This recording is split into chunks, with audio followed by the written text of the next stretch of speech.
Hi, this is Jason, and this is my daily vlog called Living with CMT.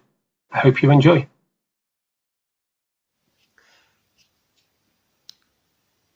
Evening, folks. 19th, Wednesday, the 19th of December. We have 6 days left. And there's door 19 on Marvel Avengers Infinity War. And we have the lean green, well, the big green fighting machine himself. The Incredible Hulk. Yeah, that's a good one, actually. I like that one. Yeah, I like that. Hulk. Still can't believe that there's only 5 more doors left. That's not right.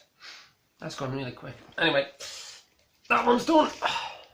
Star Wars time. Tomorrow I will be time-lapsing this. I can't find the entrance. Hang on a minute. That's it. I've done it again. Door 19. Here we go. Door 19 is yeah, another vehicle. I think it looks like a flying vehicle, that one. Some sort of space dude thing. I'll find out when I do it. That's door 19 on the Lego Star Wars calendar. You start sniffing for a bit. Jess, what's this? Jess, what's this? Wow, door 19. Should we give it door 19, shall we?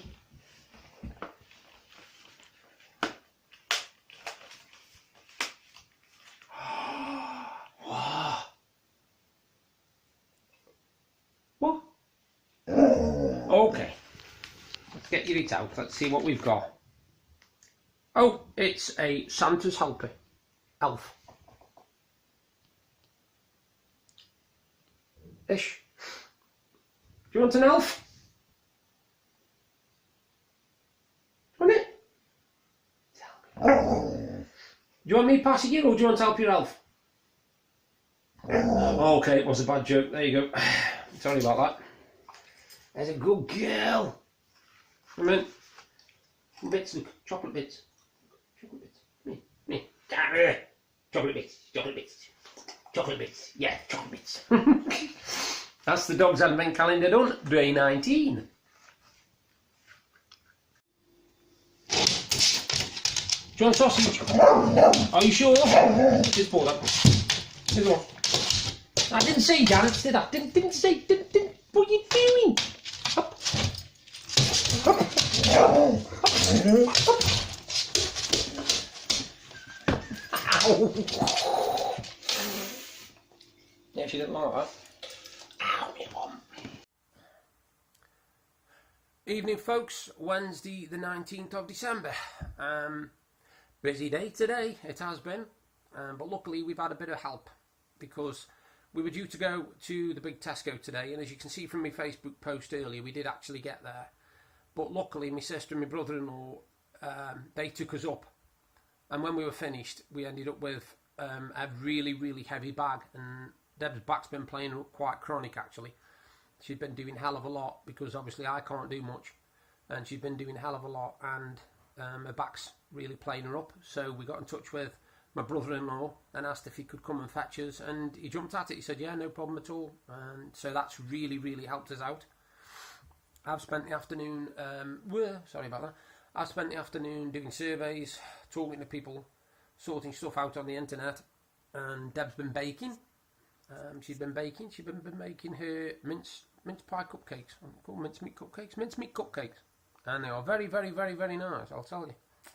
Very nice indeed. Unfortunately, we've got a bit of a dodgy oven at the moment, so while she's trying to make sure that the cakes are alright, some of them keep sinking in the middle because the seal on the oven's gone. So, of course, when you're doing cakes, as any baker will know, it's best to keep the temperature, at a steady rate. Well, you can't do that when you've got the seal gone on your door because air keeps getting in and you can't do much about it, unfortunately. Whew, yeah, 5 days to go. Well, 5 days of the advent calendar, but 6 days till Christmas, if you know what I mean. Like I say, it's been very, very busy today, and we were up at Tesco, and headless chickens, you got a lot of people there running around doing trying to get everything done today and all that. And one thing really, really amazed me today was when I came back, we got all the stuff sorted and everything, and my sister Paula, who had run us up to Tesco, said to me that Sorry, not my sister Paula. What am I talking about again?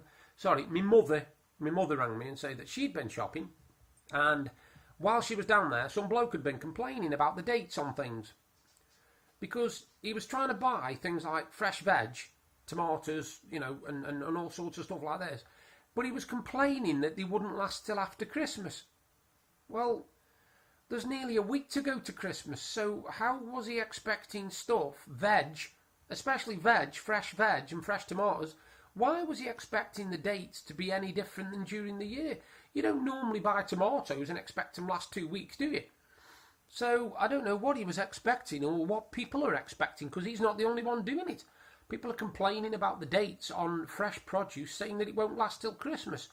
Well, it won't do, will it? This is Wednesday the 19th. You're trying to get fresh produce to last over a week if you want it to last for Christmas Day, Boxing Day and the day after. I mean, that's just ridiculous. I mean, we're going on Friday to pick up the veg, and we might be lucky to get some that'll last till Christmas Day, but to go a week early, almost a week early, and expect the dates to be spot on, I have no idea what all that's about. I haven't got a clue. I just think some people, I don't know, they just expect too much, I think. Anyway, we went up to Tesco. We had a really, really good shop. They've had some fantastic things in there. They've got some good festive treats and nibbles and things, and we picked up a few of them, because even though there's only me and Deb, we still like to enjoy ourselves at Christmas, you know, as you do.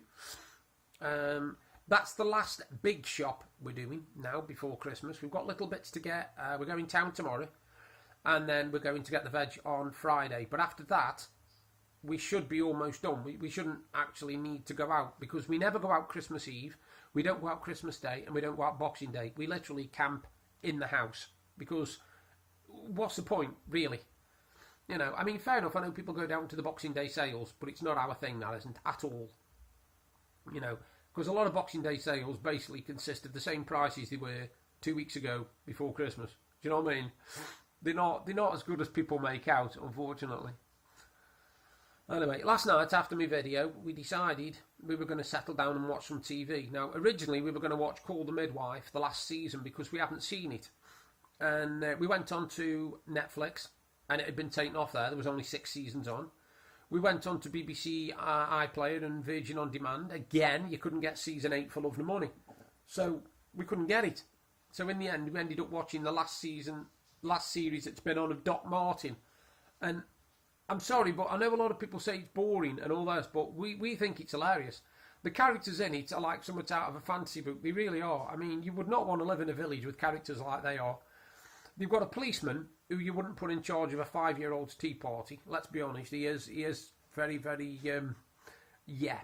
And unfortunately, though, he thinks he's inspector of the yard. Do you know what I mean? He's got all these delusions of grandeur, thinking he's some sort of high-tech policeman. He isn't. Now, the beauty of Doc Martin is where it's filmed. We've actually been. We've been there and we've walked up that road. So we can actually say we've been that part of Cornwall. We know where that is. And it's a really secluded place, you know. It's a really nice little bay thing where it's filmed. But if any of you know this, at Cornwall, we would live anywhere in Cornwall. Me and Deb absolutely adore Cornwall. We love it. We love the people there. We love the places, the history. And hopefully one day we will end up retiring down there and just living down there for the rest of us, you know, as lives, because it's a beautiful place. I know they have bad weather down there and stuff like that, but we would swap where we are now for Cornwall in an instant. If we could afford to live down in Cornwall, we would be down there. It's as simple as that. I mean, I'm from Stoke originally, and I always swore as I was growing up that I would never stay there permanently. And it wasn't because I hated the place, because I didn't. What I hated was the fact that when I was growing up, it was a hive of industry. There was a lot going on. There was the pot banks and mines and all this kind of stuff as I was growing up, you know, young and then up to teen. And there was always a future for people. But then all of a sudden, industry ended. Everything closed down. People got, if they wanted pottery, they bought it from abroad, you know, that sort of thing. And it killed Stoke-on-Trent. It really did. And the biggest growth industry in Stoke-on-Trent now is kebab shops. I will be honest, that's about all that it's good for at the moment. And I'm not saying anything bad about Stoke-on-Trent. If you love Stoke-on-Trent, that's up to you. But we always knew that we would never stay living there. And Deb didn't really like it either, because she went from living in a place called Louth, which is a little tiny village outside of Lincoln. and she lived not far from there. And where she lived was literally, compared to where I lived, was in the sticks. So when we moved, first of all down to Bath, when she did teacher training, we then moved into my mum's house for a few months, just over a year, while we found somewhere. And we would never, ever, ever go and get a place in Stoke. We always knew we were going to get somewhere out of there. And we've ended up with 3 places in Blackpool now. We started off with a really small 2-bedroom flat, little thing at the top of, that was basically converted flats. And then we moved to a really nice 3-bedroom house that, if the landlord had kept up the repairs on it, we'd have still been there now, because it was brilliant. It was a fantastic house. The decorating through it was lovely. It had all the oak beams and all that through the, living room and everything. But unfortunately, the landlord was terrible. He was absolutely terrible. He was one of these people who would pay somebody £100 for do a £1,000 job. Do you know what I mean? He was one of them. And so that didn't go well. So we ended up moving to where we are now. We like it here, don't get me wrong, there's a good sense of community because everybody knows everybody. But unfortunately, we're not going to stay here. It's not a permanent home. We've been here 10 years now, and that's getting close to as long as we want to be here. So we're going to try, hopefully, anyway, fingers crossed. I think one of my ambitions now is to basically save some money and get us a nice place down in Cornwall somewhere if we can. But we'll have to see what happens. Anyway, that's my video done for today. You all take care on this Wednesday night, and I shall speak to you all soon. Bye for now. If you're enjoying the videos I'm doing and you want to see more, you can subscribe by clicking the link there. And if you want to see my exciting day from yesterday, you can click up there. Thank you again for taking the time to watch my videos. Bye for now.